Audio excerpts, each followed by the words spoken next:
Croeso bawb in session ar Cwricwlwm i Gymru I Lywodraethwyr. Welcome everybody to our Curriculum for Wales session for governors. My name is Catherine Lewis. I'm the strategic lead for curriculum reform with the Central South Consortium. The objectives of this session are for us, as you can see on screen, to gain understanding of the way Curriculum for Wales and the enabling reforms will impact on your role as governors, to further consolidate, so building upon the sessions that we ran for you in summer 2021 on understanding the Curriculum for Wales framework, so further consolidating that knowledge and understanding, reflecting on the key policy documents and the guidance and their importance in you discharging your roles as governors to support school developments, and then to gain understanding and awareness of the regional professional learning opportunities that are available to support you as governors and available to support your school and the staff within your school.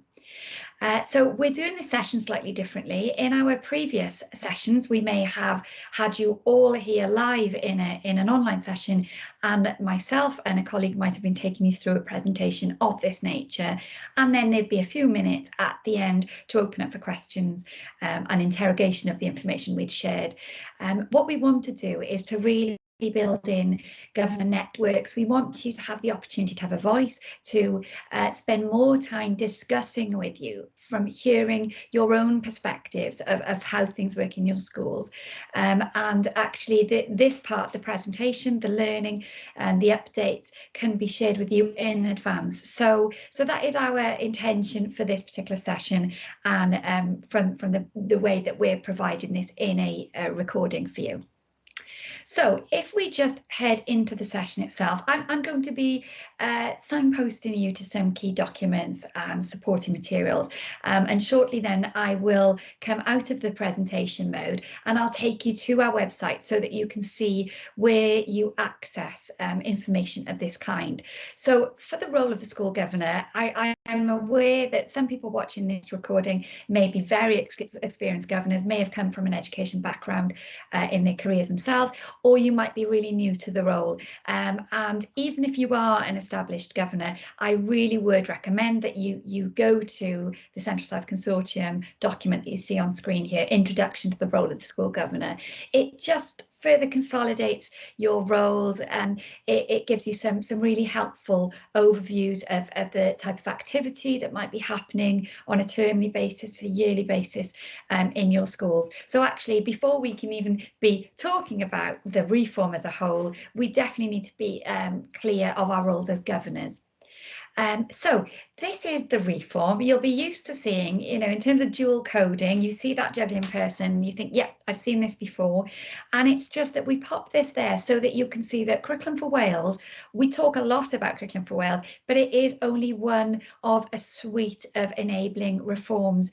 If you've already engaged with some of the previous materials that we've released for you, there is a governor playlist. It's a resource, and it takes you through in detail information on each one of these enabling reforms. So the professional standards for teaching and leadership, which have rightly reformed to align to the new ways of working that we're asking of our staff under Curriculum for Wales.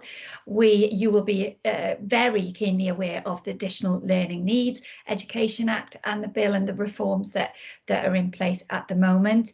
The Schools as Learning Organisations framework, we can't possibly be expecting our schools, our staff, our learners to be learning, our staff to be learning, unless we have acknowledged frameworks to allow our schools to be learning organisations for their staff as well as for their learners. And that framework is really helpful as an enabler to the reform of the curriculum and to these other elements. So the national approach to professional learning. So there's a whole section on Hub. I'll take you to that shortly so you can see there are case studies, there are examples on how schools have established and developed a shared vision in line for Curriculum for Wales, how schools are using the Schools as Learning Organisations framework. So there's a lot of helpful resources for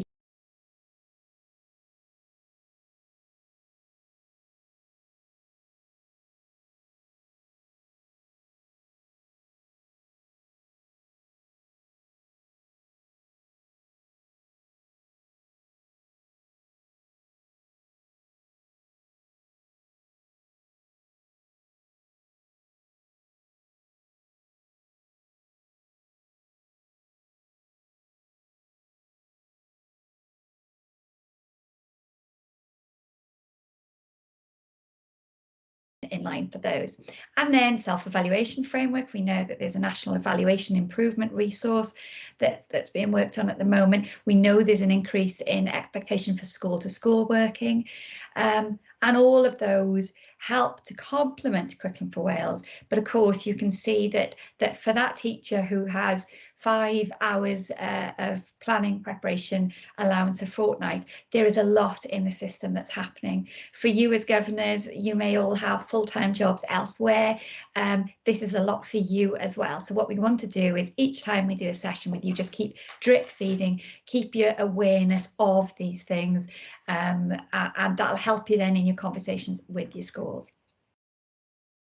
Okay, what we do is just consolidate now our understanding of the framework, the guidance, the reforms, and this is really important. We start with vision, and when we've run sessions with our schools on vision, particularly teachers are really keen to move from that. They see it as a little bit ambiguous.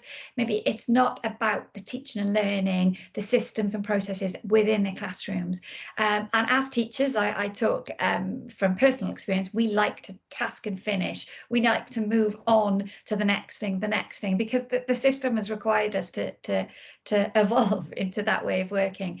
But what we're finding as we move schools through from establishing a vision to starting to design or put in place at least a very high level curriculum design principles, they're realizing that actually the vision is so important to everything that follows, and they're revisiting vision now with a renewed focus and enthusiasm for it. The reason we're sharing this with you now is that this is our national vision for education in Wales. So you will be part of developing the vision for each of your schools. That will be done in conjunction with yourselves, your learners, parents, caregivers, the wider community will all be part of developing that vision. But what we have to be aware of is that your school level, your school vision must align to our nationally articulated vision. So it is about the 4 purposes. They are the shared vision of our education system. They are the reason that we're educating children and young people in Wales. It's because we want them to be ambitious and capable and ethical, informed and enterprising, healthy and confident, all of those things. That's why we're educating them. That's why they learn within disciplines, within AOLE's areas of learning and experience. So that grounds us, that makes sure, I always talk to schools about that, the 4 purposes being our conscience as staff when we're planning. Does this really matter? What they're learning now, does it actually help our young people to realise those 4 purposes? Because if it doesn't, we have to question what its place is in our school curricula. And then, of course, to realise the vision of those 4 purposes, each school has to design, adopt and implement a curriculum to fulfil then the requirements set out in legislation. And that's where you come in. That's really important, that you're part of that vision, but you're also part of the designing, adopting and implementing the curriculum. And we'll talk a little bit more in detail about what that might look like for you. If we look at the 4 purposes in their entirety, you of course can't read all of the statements there, and that's okay, but that's just to show you. You might be familiar by now with the headlines: ambitious, capable learners, and ethical, informed, and enterprising, creative contributors. But what we want to do is make sure that across our schools, and ideally with you as governors, we understand what it means to be ambitious and capable, and actually what we need to do is not always just stick to those headlines. And we might see these headlines in posters around our school. We might have characters that exemplify these 4 purposes. We might have stickers that pupils are given. Schools are approaching the 4 purposes in very many different ways. There is no set way of doing it. We don't ever assess and track our learners against the 4 purposes. We will never be asking schools to tell us what percentage of their pupils are ambitious and capable by year 6 or by year 3. But as I said, they are that conscious. They help us in our planning, in our curriculum design. So the reason I show this one is that we make sure that all of our schools are aware to help our learners become ambitious and capable. We need to be thinking about these things, we need to set them high standards, and to help them to seek and enjoy challenge. We need to help them to build up a body of knowledge and have the skills to connect and apply that knowledge in different contexts. We need to help them question and solve problems. So just making sure that across all of our school communities, we are talking the same language, and that is all of these things, not just the headline statements. So when we did a session for you in the summer, we talked to you about the Curriculum and Assessment Wales Bill, which was passing through the Senedd. That passed through in March. In the summer, there were further elements of the legal process that I won't go into, but just for you to be aware, the legislation section of Curriculum for Wales guidance that is available to all of us on Hub was rewritten. It was amended following the bill's passage, and that was updated online the end of September 2021. So as part of the legal process of taking the bill through Senedd, it required some slight amendments to the wording to satisfy the legal process. So some of the words within the statements of what matters, they're a key organising structure of Curriculum for Wales for our schools. Some of those words changed. So it's really important that we're aware of that, and that as governors, you are as aware as schools of always taking the most recent versions of any guidance that's out there. So at this point, I'm going to take you now to the Curriculum for Wales on Hub, so that we can see how we ensure that we're always looking at the most recent versions. Okay, so if we just go to hub.gov.wales, we don't need any login for this, so you can access it also. So you can see that you've got the Curriculum for Wales icon there. I'll just make it a little bit bigger for you. You can also see that there's an icon here for professional development. So all of those enabling reforms that I spoke to you about at the start, schools as learning organisations. There's a short video, there's an explanation of the model, there's an interactive PDF, there's the survey, a link to the survey that your schools will be doing. There's a video showing you how to do the survey. There is so much to help in this professional development section. There's a whole section on leadership, research, inquiry. So just be aware, the National Approach to Professional Learning, similarly, it has a video explaining it, its principles, the resources, the funding, the consortia contacts. So just be aware that there's a lot that fits within this this area of Hub, and that's all available for you to access as well. So if we go now to Curriculum for Wales, and we head into the guidance itself. So previously it was possible, if you scroll down here, you were able to print off a PDF of all of this guidance.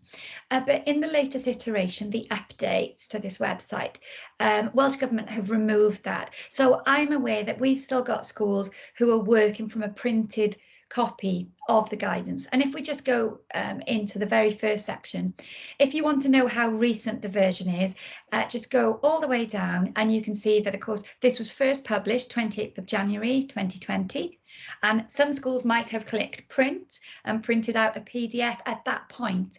But of course, this now has all been updated 30th of September 21. So it's just really important that all of our schools, including you, are aware that you are taking all of your questions, your queries, back to the most updated source of the information.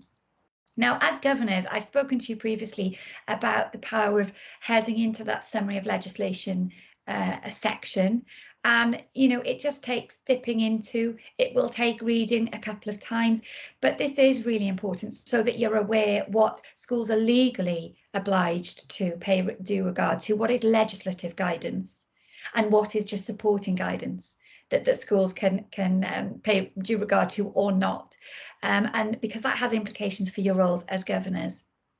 So just so that you're aware where to find all of that, it's just hub.gov.wales, and you can access it all there. So at that point, I'm just going to take you on into our presentation. You will have seen this in our summer recording that's available on the website for you, and potentially in any materials that we've shared with you prior to the summer. So this was very well known in the system. This was a document that the regional consortia, Estyn, Welsh Government, lots of other stakeholders wrote, co-constructed together as a national shared expectations. And this was written initially prior to COVID, so it looked at the terms as we had them back then, and tried to set out a process for how schools embarked upon all of the activities that were required. It split the phases down into engagement, designing, planning and trialling, evaluating, preparing, first teaching, and then first teaching. And of course, if we look at that now, we know, if we have got schools who are still in that engagement phase, we actually, for primary schools, we've only got 2 terms, 2.5 terms until September 2022. So the length of time is really not so important now. So what's happened is, because of the impact of COVID and the continued disruption and impact that COVID is having on our schools, the journey to 2022 has been revised, and it was revised in conjunction with the previous Renew and Reform, the COVID-19 recovery plan. So now what we've got is Curriculum for Wales, the Journey to Curriculum Rollout. So it has replaced this. So again, the Journey to 2022 was a PDF, and I had that printed off on all my school visits. I'd be able to refer to part sections in that hard copy, and that was helpful. But we now only have the guidance available for us online. So that again ensures that we're all working from the same most recent document. So I'll just take you back to that. There we go. So if we go to Curriculum for Wales on hub.gov.wales, there it is. It's where it was previously, but now instead of Journey to 2022, it's the Journey to Curriculum Rollout. So there are quite a number of subsections within this, and that's really helpful because this is very lengthy guidance, but it is really, really valuable guidance. And at the moment, we've often talked to schools about this being your Bible, because it not only gives you that shared expectation. So when, as a lone school, you worry about your pace, are you where you need to be in the process? Are you doing the sort of activities that the school 2 miles down the road or the school 100 miles away is engaging with? This gives you that level of security. So for some schools who are very confident and competent in their process, they wouldn't need perhaps the suggested activities. So you can take from this guidance what you want to take from it. But certainly as governors, there's so much that will help you if you are able to read through all of this guidance, taking it a chunk at a time. Then you will be able to have much more meaningful discussions and ask more meaningful and pertinent questions of your schools then in your sessions. So the shared expectations for rollout are really helpful. We've still got the phases, the engagement phase, designing, planning, trialling. It still says what that phase is about, what it means for our schools, and it gives examples of questions schools could be asking to help them move through those phases. But if we move down here to summary of requirements for rollout, there are quite a number of quotes that I've taken now in the slide that will follow in our presentation that have been taken directly from this section. So what schools need to do before rollout, so that's now, what they need to do during rollout, after rollout, particularly then if you are a secondary school governor, you will absolutely want to make sure that you're familiar with this guidance, because as we know, the minister announced back in the summer that secondary schools have the option to either roll out to year 7 as previously planned in September 2022, or to take an extra year and to roll out to year 7 and 8 in 2023. And there's quite a set of decisions and considerations that need to be made before communicating that decision to your consortia, to Welsh Government, and that decision process is laid out for you here in the essential information, what you need to be doing in terms of that decision in the autumn term, how you hold your discussions with a local authority, potentially regional consortia, how the head teachers and governing bodies need to have the discussions about this. So there really is a lot of hopefully of interest for you there. And the reason that we've prepared this information in advance is that then when you come to our live session, you might bring with you specific questions depending on what school phase sector you work with. You might have specific questions that we can drill down to then and help you around some of this. So if you have been able to engage with some of this guidance prior to coming to our live session, then you can ask all those questions that you might have and that you might make notes on while you're going through this. So hopefully that will help you. So the journey to 2022 and the COVID guidance has all been wrapped up into this journey to curriculum rollout. It includes information on funding also. So you will be aware of it as governors, and of course we're making sure that all of our school staff are aware of it too, but you can help us with that and make sure that your school staff are aware of it and are working towards the phases in that. Okay, so there is no question, there is that the commitment from Welsh Government to continued co-construction, not to a done-to model, but a done with in conjunction. And again, there are lots of quotes here, and what we've done is where there's a quote, I've just shown you then where you can access this quote, because you'll have access to this presentation, and it may be helpful for you to see the navigation trail there, so you know where each of these quotes came from, in case they're helpful to you in your sessions back at schools. So genuine co-construction is key, the joint ownership, and the reason that I've pulled this out for you here is because that does involve you as governors, and that doesn't just start and end with helping your schools to develop a vision for Curriculum for Wales, but it really does go down to that curriculum design that they're doing as well, and then the support of maintaining their standards of school improvement priorities related to that curriculum. So I thought that was really important to draw out that your involvement is absolutely critical.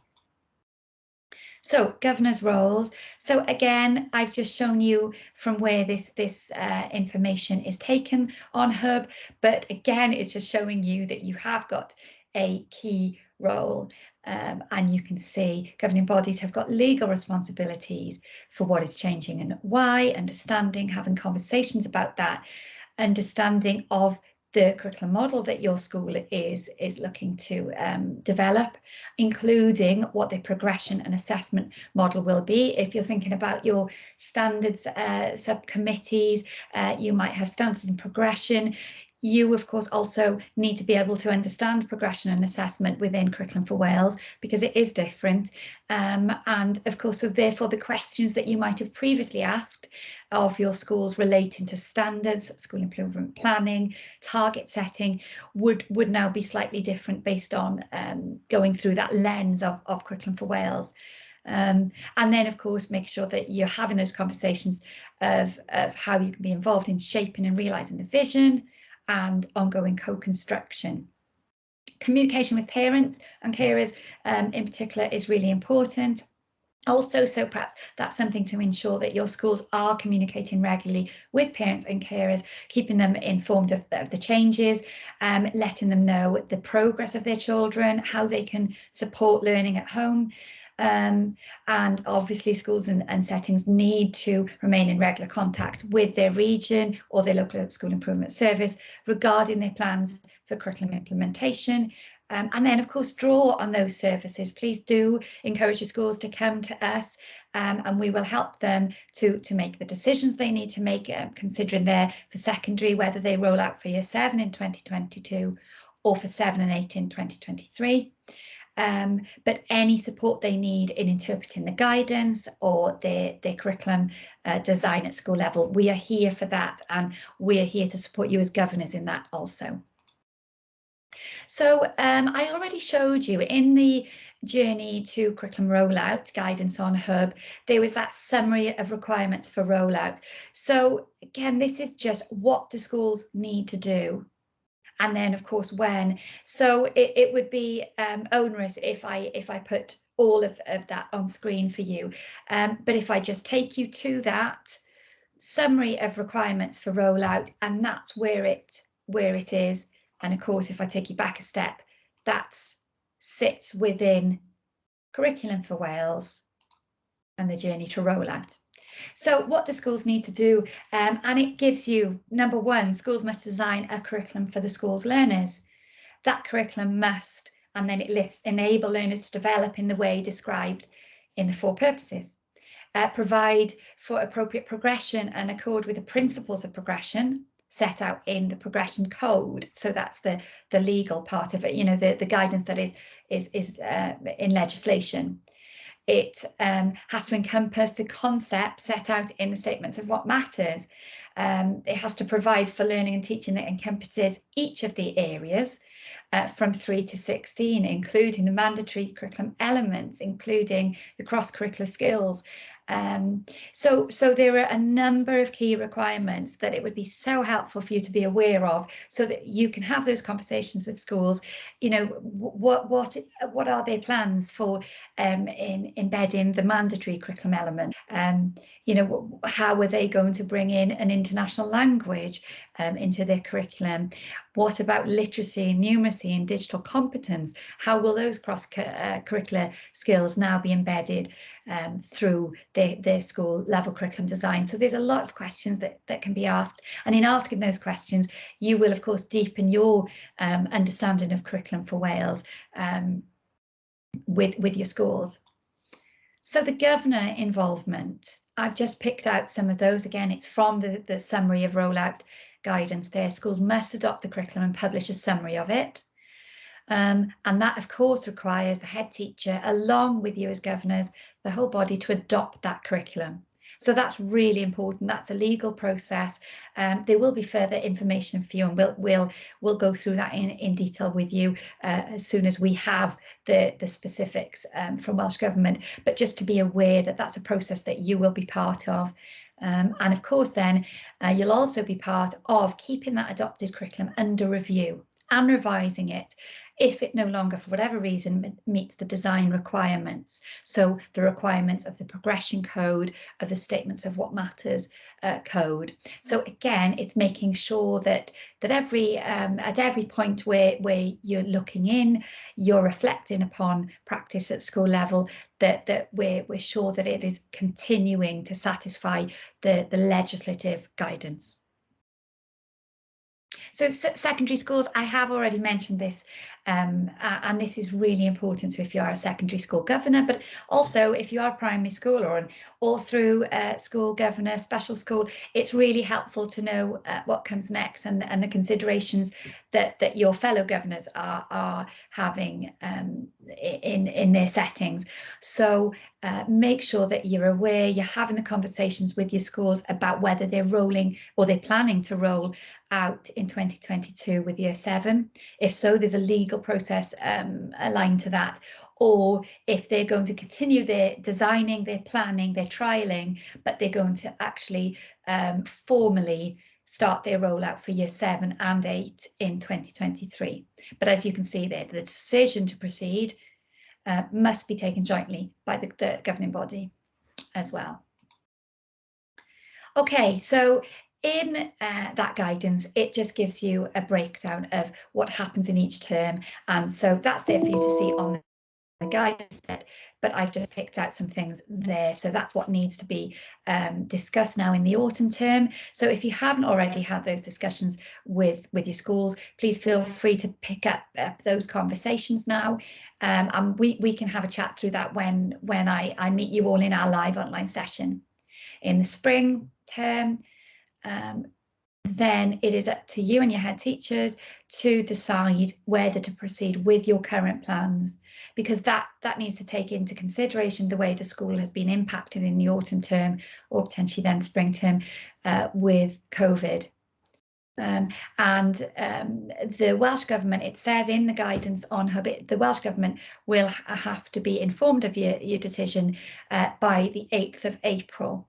And we, as the School Improvement Service, will be supporting you through our improvement partners with those decisions, and we will then also have the the specific process for you that we'll explain for you related to that as well. So that's some of the legal side. That's the updates. That's the policy documents, the things to be aware of, the reading. I'm sure you all have a lot of reading to do anyway. But this is a tough time for our school staff. It is an exciting time, but we no matter, there's no question, there's no lack of enthusiasm for Curriculum for Wales or commitment to. But we know that there is a lack of time. There's an overwhelming pressure that COVID-19 is continuing to put on our schools, and that's limiting the capacity of some more than others. So it is important to continue with all these discussions to continue to measure that impact of COVID, to make sure that your plans are appropriate. So if we come now to this question, asking what does curriculum mean to you?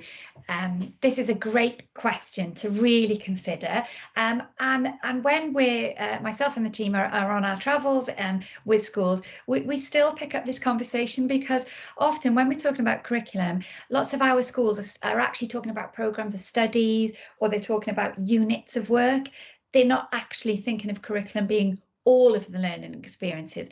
And I certainly was guilty of that. I've been working for Central South Consortium for 2 years now. Prior to that, for 16 years, I was, for the most part, a secondary practitioner. I also spent time teaching primary, then right through in a through school, 3 to 16.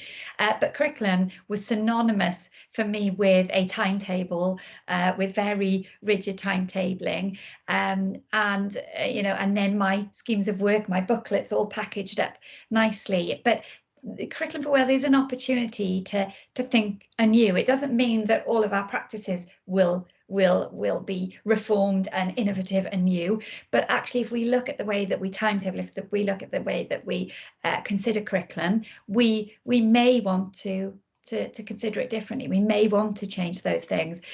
This example I really like, because it's showing that actually the lessons themselves are only one part of a timetable, one part of a curriculum, and actually curriculum is made up of all of these things. And there's no question that nobody connected to schools would ever doubt the importance of all of these things, on relationships, on social, emotional development of our learners. And of course, when we think about explicitly developing to help our children and young people to realise the 4 purposes, well, gosh, all of these things are really important, not just the lessons, but what we wrap around them.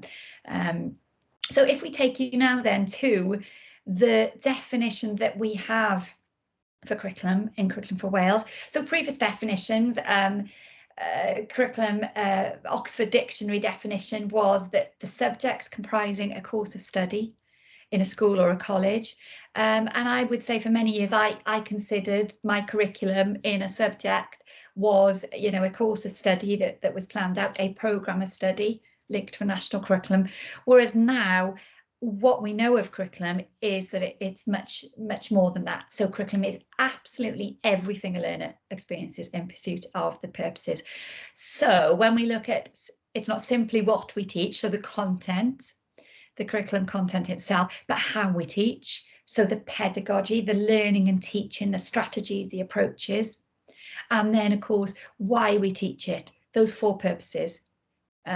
So we can't possibly become ambitious and capable or enterprising and creative if we haven't been exposed to really rigorous, high quality, well sequenced curricula. So what we teach is important. We can't possibly become ethical, informed and healthy and confident if the way that is taught to us hasn't been considered, that pedagogy, the how. But actually everything then has to align to why, to helping us to achieve those 4 purposes at a national level. So let's have a look back. When we look at 1988, and then of course the updates to our national curriculum since then, the most recent one being the 2008 update. The 1988 curriculum, the national curriculum that we've worked on up to now has been acknowledged as a content and outcomes curriculum. So it's a curriculum defined through specified content, skills, ranges and levels, GCSE specifications outlined also with content and outcomes. Foundation phase was the start of what we might call a process model. So if we look ahead, now what we've got is a process curriculum. We also call that now in Wales a purpose-led curriculum. So those 4 purposes are the reason why we are learning in mathematics, the reason why we are learning in history and geography, in drama, in art, because it's about those 4 purposes, as opposed to us learning in history, in geography, in art, in drama, in music, in mathematics, just to achieve a prescribed set of criteria aligned to a national curriculum level, whatever. So there's a greater purpose behind what we're doing. So that purpose or process model curriculum has areas of learning and experience, AOLEs, or they're also called now areas in the Welsh Government guidance. And what is specified is these big ideas, these key concepts that are they're the long-term structures, the consistent goal of each AOLE. So for each of the constituent disciplines, so if we look at humanities AOLE, the humanities area has its subjects within it. It has history, geography, business studies, social studies. It has all of these subjects in it, as you would expect, that may have been there previously. And to have progression in Curriculum for Wales, we do need to progress in disciplines, that learning within disciplines as well. But within Curriculum for Wales, the key concepts are described through descriptions of learning as AOLE, at AOLE level. So it's about schools taking those overarching descriptions and breaking down what they mean at their school, and breaking down what progression in learning might look like for each of those disciplines, or even just for each concept or strand of progression that comes out of those big ideas. But those big ideas, the statements of what matters, they're what matters in learning within each area from age 3 right through to 16. So you can see we've got that spiral curriculum. We could look at expressive arts as an area, and there are just 3 statements of what matters, 3 organising structures that children are going to learn within, consolidate learning, deepen learning, widen, broaden their learning for the whole continuum from 3 through to 16. So what we're trying to do is to make sure that we've got greater depth and breadth in our curriculum now. So rather than worrying so much about content coverage, and sorry children, we can't spend any longer on that, we need to move on, we need to move on. What this is saying is through the specification of big ideas, we can get that deeper learning, we can spend longer securing our knowledge and understanding. So what we've done, you will have seen this previously if you've attended sessions with us. This is just one example of a poster from the poster pack that we released to schools about a year ago now. Even though we try and make it quite clear that the Curriculum for Wales is a framework, it's not a curriculum as such. It gives us the bare bones from which then we create our own curriculum. There is still misunderstandings about that in the system, and that's something we're working hard to clarify. So this just helps to show the previous national curriculum was here, and then of course, you know, I, as a classroom practitioner, could take that national curriculum. It gave programs of studies. In some subjects, it was very prescriptive. You know, you will study the Tudors and you will study these elements and these activities in the Tudors. So it was just about classroom practitioners then bringing that learning to life in their classroom level planning, the short, medium term planning. But national curriculum is exiting. And in its place, schools will have to put that level in to replace it. So they will create a school level curriculum that aligns to the high level curriculum principles of Curriculum for Wales. So the high level design principles, the principles of progression, the statements of what matters. But actually the content then, the context, that will come through this school level curriculum, the sequencing of concepts within statements of what matters. And it's only when they've done that piece of work that they get to the next stage, which is then to decide how they're going to bring that learning to life. And they start to look at their medium and short-term planning, their schemes of learning, their thematic areas, that their selection, their approaches, interdisciplinary, disciplinary. So it's really important that you also as governors are aware that what we're asking our teachers to do is something very different, and they're functioning at another level within Curriculum for Wales. And of course, most of us, unless you're in your first year or two in the profession, most of us have never been trained to be curriculum designers. We've had a curriculum that's been designed for us, and then to greater or lesser degree, we've used our expertise, our knowledge, our creativity to bring that curriculum to life. So we've designed at classroom level, but now we have to design learning across all AOLAs, across that 3 to 16 continuum. And that is an immense privilege. It's also comes with it is a great responsibility. And I know some of our schools feel that very keenly. What do we decide here? What do we omit? What do our learners in our context need to know that maybe learners in the school 5, 10, 15, 100 miles away might not need to know?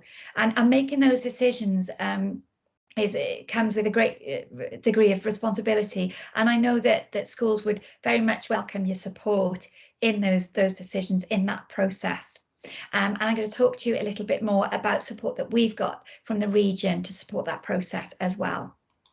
So that just shows you, in case you might think, oh yeah, I've seen that, that's where that poster comes from. So what we did, because with this so much for schools to be able to have to read and interpret on the framework, we took key component elements of the framework, put them into a poster pack, but it should be used digitally, so you can actually just click a link and it'll take you to the origins of that information. So we're constantly then making sure that teachers get the information they need in a quick glance, perhaps, but they also then know where to find the source of that information to then expand their understanding of it. So there are quite a few posters within that pack. This is one example again for you where, as governors, you might think, well, I've heard of full purposes, I've heard of principles of progression, of areas, statements of what matters. You've heard all these component parts. This is just an example of how some schools had worked through their conversations, followed this flow. Many of the schools will think of it and be bringing the component parts of the curriculum together in very different ways, but it may or may not help you there.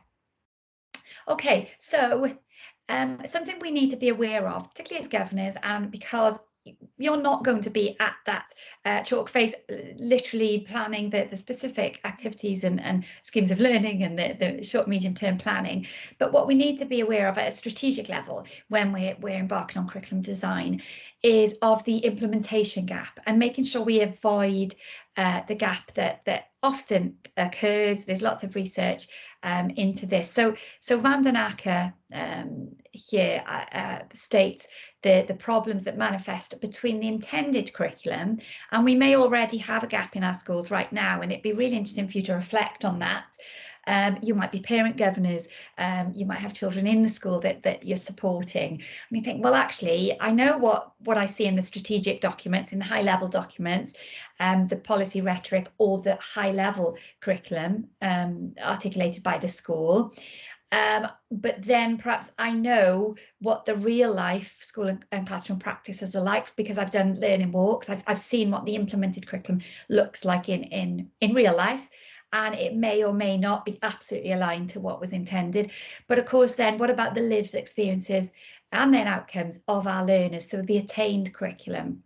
And what we want to do is to try and ensure at every point when we're refining our curriculum offer for our children and young people, that what we intend is in fact what they are experiencing in classroom level, so that we're minimising that gap, because we don't want to just have good intentions but not be able to realise those. So keeping an eye on on that level of curriculum design is something that would be really helpful to schools. So you've heard talk, I'm sure, of principles of progression. Progression is something that we're working hard to really clarify and support schools with. Schools, of course, have always been able to assess their learners. They've just been used for many, many years now to assessing learning to set descriptors to national curriculum levels.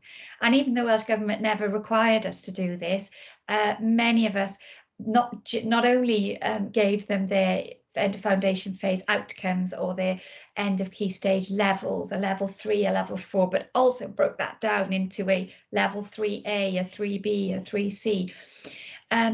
So we understand assessment as school practitioners. We understand assessment for learning or of learning, in learning, but actually assessment within Curriculum for Wales requires us to understand we are assessing not against the national framework. We're assessing learning and we're reporting back on learning and we're discussing learning with our children and young people against the school level curriculum that's been designed.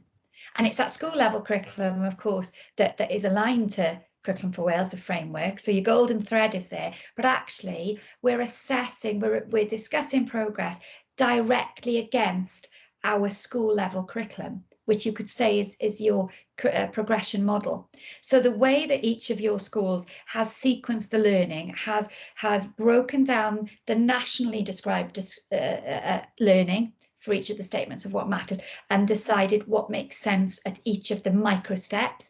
What are all the steps in learning that need to get you from 0 to progression step 1, and what are the micro steps in learning? What do the schools need to make sure that their learners can understand, do, experience, to move them from the descriptors in progression step 1 through to the descriptors in progression step 2. So it's up to schools to break down those steps in learning, and they don't have to break them down in a year. We want to see a continuum. We want to see that reception or year 1 children are able to achieve anywhere on that continuum if it's reflective of what they can do, what they understand, what they know. But what we need to do is make sure that when we're designing our school level curriculum, we're doing it understanding these principles. So these principles are embedded across every area. So when we're looking at breaking down progression for expressive arts or humanities or mathematics and numeracy, when we're thinking about what progression in disciplines might look like, we're being aware that we need to increase the breadth and depth of knowledge. See, we might be actually talking about a specific science concept or a science experiment that we may carry out in year 1, we may repeat in year 3, but these principles of progression ensure that we're not just repeating, we're consolidating or moving learning on, because when we're repeating it, we've repeated it with an increase in breadth and depth of knowledge that sits within that. We're then deepening the understanding of the ideas behind that experiment or behind that concept. So we're making connections to that with new context, with other areas of learning. We're increasingly effective when we apply that for the second or third or fourth time. So revisiting, consolidating, challenging, that's all part of this curriculum within the structure of statements of what matters. But these principles of progression are absolutely crucial to school level curriculum design. So if we have a little look there, so previously we had our foundation phase, Key Stage 2, Key Stage 3, Key Stage 4, and now that's just been replaced by one learning continuum. And it's wonderful when we see in schools that it is just a continuum. Practitioners for some time may feel more comfortable breaking down progression into nursery reception, year 1, year 2, year 3, and absolutely understand why they would want to do that. But the intention, of course, of the learning continuum is to make sure that we're developing, we're allowing learners to develop at a rate that suits them, not just because this is what we think a year one learner should be able to know, do and understand. Actually, that continuum is open for them to excel, to move forward, to move backwards along, and it's not being narrowed by expectations at each year. What we have got are descriptions articulated in the national framework that roughly span 2 to 3 years worth of learning. And they're called progression step 1, progression step 2, progression step 3. So that's helpful in our school level curriculum design, because we look at the descriptions under progression step 1 and we say, okay, what would it take at school level to be able to achieve those descriptors? Let's break it down, and that's what becomes then your school level curriculum, or certainly the beginnings of it, because then you have to look, okay, what knowledge, skills, experiences do we need to be able to achieve those things? But developing that shared understanding of progression means those things on screen, understanding what it should look like right across from 3 to 16. And progression comes through statements of what matters, descriptions of learning, and then the disciplines within each of those areas as well. Disciplinary progression still does matter, even though we're trying to make many more links now across subjects, disciplines, and across areas. So again, just another quote for you. What does this mean? Developing understanding should involve cluster-wide collaboration. So some of you will be governors of schools that work really effectively as clusters. I would say that what we're asking schools to do at cluster level, they have not collaborated at this level previously. They may have good working relationships. Clusters will absolutely choose their own paths on this. They, as part of their own school vision, they may have sort of drawn up their non-negotiables, their parameters for working actually in this school. Our vision is that we are going to be teaching in an integrated way, blending perhaps all of the disciplines together, or we're teaching in a very discipline specific way. So what we are willing to collaborate on is this. What we're not willing to collaborate on, what won't be relevant to the rest of the cluster, is this. So it's really important to understand the viewpoints of each school within that cluster, what they hold dear, what they feel is really important to them, before then being able to decide what you can progress with collaboration. But we do need to make sure that there is coherent, consistent progression for learners so that they can transition effectively between phases of education and just between settings. Because as we know now, when children do move schools, they could move and experience very different curricula depending on what school they're in. Of course, what gives us that national consistency are that each school level curriculum has been designed to align to the descriptions of learning at that national level. So there is consistency, but it will look and feel differently across schools. So at this stage, we're coming to the end. I'm sure you'll be pleased. You can take a rest. Hopefully you've made notes, or you might make some notes when you do some of the reading after this recording, so that you can bring those to the session. And of course, I will be really thrilled to see you all on the online session, where we can actually engage in conversations together. You can ask some questions, and that's where the really great stuff happens. But what we want to do is just share with you now the website that we launched at the start of September for our schools, and it's relevant for you because you can also access this, and there's a lot of information all captured in one area for you of this website. So that's just a little shot of what it looks like. So I'm going to take you to that website now.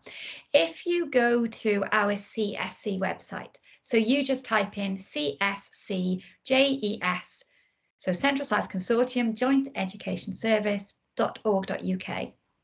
This is our homepage website. If you go here to Curriculum for Wales, then what you will see, it will take you to our new website.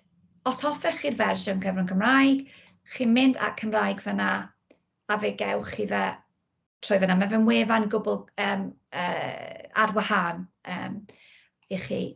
So just to be aware, if you were looking for that, the Governor resources, there is a search bar there, so you can just search for Governor. That document I mentioned right at the start of the recording is there, and some of the materials for you. But if we go to Curriculum for Wales, let's go to the Curriculum for Wales website. So what we've got here is a one-stop shop. So we have got the support that we launched to our schools on supporting them through the process of curriculum design. I'll show you that in a moment. But also, this then can be used as the gateway through which you find all of our professional learning events, networking opportunities, things that schools want to book onto. We've got a lot of things happening. We're recording everything, making it available separately because we know there are challenges for schools to release staff. If you want to be able to read the blogs that we've got, our newsletters that are being released monthly, the toolkits, resources that we create with schools, that's all there in the knowledge bank. If you want to join our Curriculum for Wales community, which is we're really encouraging our schools to do, we aren't able to sort of cold call schools and send mass emails to them. They've got far more important jobs to do all day than receive emails from us. And so our main method of communicating with our schools is through our schools bulletin, our weekly schools bulletin. But for some busy practitioners, they miss that bulletin, or they don't have time, or they just haven't even subscribed to it yet. So what we've got here in the Curriculum for Wales community, if our practitioners, and you're welcome to join also, if you join and click to subscribe to receive notifications, then when we post an announcement of a new event or a new resource or a new Welsh Government announcement, if you have subscribed to it, then it'll go straight to your inbox. So you will then, and obviously we have agreed working protocols, so we're not putting announcements out all the time, but just when there's something really key that we want our practitioners to be aware of. We're nearing 1,000 people being part of that community, so that's just helping to make sure we get our messages through to schools. So let's just take you into this design thinking model. It's the last thing to really explain, but it is really key because improvement partners will be talking about this model to schools. The strategic team, any curriculum support that your schools are receiving, will also be aligning to this model. So if we take you into that, as part of the journey to curriculum rollout, and you can link to it there, I think I've already shown you the journey phases were broken down into these phases of engagement, designing, planning, trialling. We engaged in a lot of research in the summer term when we were delivering our national curriculum design modules to our head teachers. We looked at lots of head teachers were saying, it's still overwhelming. How can we break down that process? What do I need to do at each stage? So there are many schools who felt confident enough to go it alone, and that's great. But what we did some research. We engaged with Cardiff Met, and we looked at this called the design thinking model. So in many fields of work outside of education, they use a design thinking model. It's internationally used. And actually, when we saw it at first glance, the first infographic that came up in a Google search, we could assimilate that the phases within the design thinking model actually aligned really well to the phases of our journey to curriculum rollout, shared expectations, guidance. So what we did then, we had a look, okay, in the subsections of the design thinking model, which are broken into empathise and define. You can see each of these subsections. Actually, gosh, they aligned also to some of the activities within the engagement phase. And so what we did was aligned what schools need to do in terms of Curriculum for Wales activity with the journey to phases. So if we take you into the first phase, it then says the international design thinking model says the goal of this phase is to gather observations to understand your users, their perspectives and their needs. Well, actually, that's really important for curriculum design as well, because what curriculum design is asking us to do is to understand our learners, school context, communities, understand our current offer, the perspectives of those that we engage with. And what we did then is we did the work to just ensure that everything we were suggesting here for schools was absolutely aligned with the curriculum to roll out documentation, the guidance.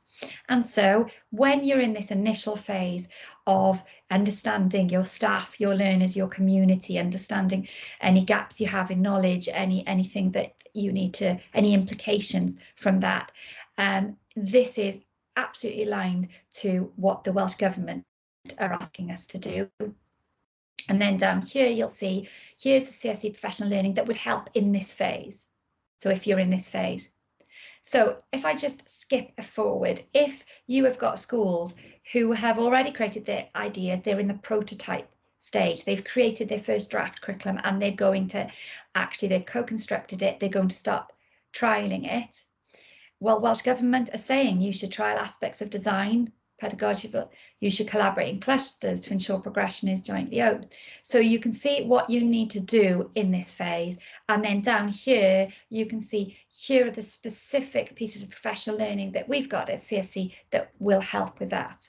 And of course, schools can't possibly do all of it, but there are elements that they build. So there are elements of here that they've already engaged with over the previous year to 18 months, and they just add to that. But these are all available asynchronously. They're all recordings. So as well as that live offer that we've got for schools, they can always access the information that they need then at a later date. So this design thinking model is being used. The curriculum team have been supporting a number of clusters with their high level curriculum design over this past half term. And I've gone into sort of different AOLE workshops led by our CSE leads, and separately they're all talking about that model. So what we're finding is that going through this iterative process of curriculum design, our leads are able to help with signposts in schools. I suppose there's that want to rush to the finish line, but to say, okay, you've created this first draft, not sure that actually aligns to what you learned in this empathise stage. Does that first draft, is there a gap between your draft and the intention based on the research you conducted with your learners and your school context? Do you need to redefine some of your design principles? Do you need to generate further ideas? So this is really helpful, and your schools will be aware of that. Okay, and just to let you know, your schools have got access through to all support from Central South Consortium through the Central South Wales Challenge. And you can see there's a greyed out section, there's a pink section, and they're two halves of the challenge model. So just to make you aware, on the left hand side are the regional professional learning collaborations, and each school has already received their collaboration funding. So each school has received £6,000 plus £100 per full-time equivalent staff member, and that is to give them funding to engage with school improvement groups, in their traditional clusters, in any peer partnerships, practitioner networks, national networks from Welsh Government. So any collaboration work, schools have received some funding to help with the release of staff for that. On this other side then, here's the professional learning opportunities, and there, you will access all of those through that Curriculum for Wales website or through the Central South Consortium website. So we've got lead practitioners where we've identified really strong practice in our schools, and so rather than having an expert who hasn't taught in a classroom for 2, 3, 4 years upwards coming and telling schools or teachers how to do things, we're keeping that practice grounded in peer-to-peer, grounded in the self-improving system. And we've got lead practitioners who are leading things. We've got foundation phase hubs where you can learn from each other, school-to-school partnerships, leadership development, a whole host of different development opportunities at different career milestones, and the same for NQT induction. All of the professional learning opportunities available are available for free. Nothing has to be paid for. But with some of our projects and some of our programmes, we are able to, depending on grant streams from Welsh Government, they sometimes come with certain funding where we can support schools with the release of staff to be part of some of those things. In addition to that, then schools can access bespoke support from us. So I receive many emails every day, and sometimes it's just that schools want to check in. They need a little conversation to just check what they're doing is okay, or they want to clarify something they've heard, or they want us to go in and design a whole programme of professional learning for them across their cluster. Whatever that is, then we're available to support for that, as well as the offer that we've got through our websites, and our improvement partners can support schools to signpost to that as well. So I know there's been so much coming at you there, but we felt it was really worth providing that as a pre-record for you to engage with at a time that's suitable for you, because there wouldn't have been much chance for collaboration and discussion within that section of our live session. So now we're able to keep that full session for discussions, interrogating some of this that you've heard, some of the guidance, documentation, and to be able to share some really good practice and share examples of what's working. And I hope that you'll come happy to share. We know that we've got some fantastic practice with governing bodies and just in curriculum design practice in our schools across the region. So we'd love to know more about that when we meet then for our online sessions. So please do book your place on the online meetings. We won't be recording the online meetings because they're discussion based. It would hamper the discussions and narrow them slightly. So the recording, the learning is here, and then come and join us for the live sessions, and we'll offer live sessions and updates and recordings and materials every term to take you through the process as we near to September 2022 and then beyond. So thanks ever so much for engaging with this, and I hope to see you all soon.